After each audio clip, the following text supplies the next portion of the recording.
During a lockdown where you're meant to isolate as much as possible, the concept of team and the outworkings of a team might be the hardest thing to do right now. The team at home, your family, might be the best or the worst part of lockdown for you. The team outside, the NHS, care workers, supermarket workers, the church, are what I would argue some of the best parts of the lockdown. I'm sure many of you would agree. We see the incredible force of great teams all around us.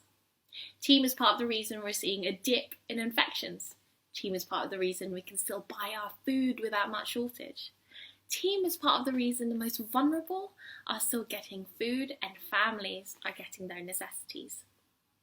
And it is teamwork in the church that ensures the gospel of Jesus Christ spreads to the people who are in dire need of hope in their lives. But making a team work isn't so easy in normal life, let alone a lockdown. And this issue isn't new. Where there is a group of people working together, there will be conflict. Look through our history books, look through the Bible, and the disparity within the groups of people can be easily seen. If you have had any contact with the church, you would know the famous reference to the church being the body of Christ.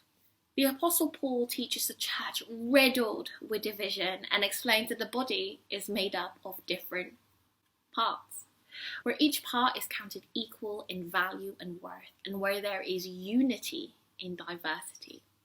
Paul says in 1 Corinthians 12:21, I cannot say to the hand, I have no need of you, nor again the head to the feet, I have no need of you.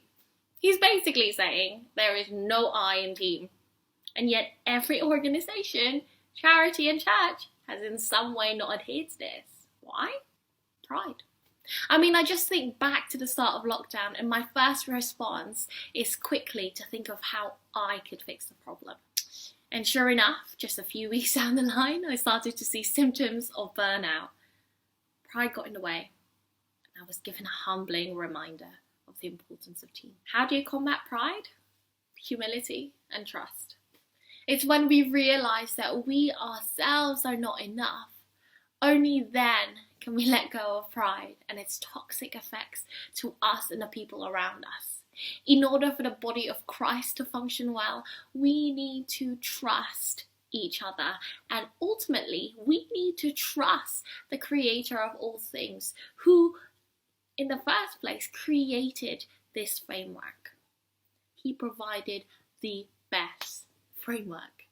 So let's not suffer alone, trying to do everything ourselves. Let's follow the framework God has created for us. Let's trust the team He has given us, and let's allow the Holy Spirit to break down pride and bring about humility in us, both for our sake and for the fulfilling of the Great Commission He has given us.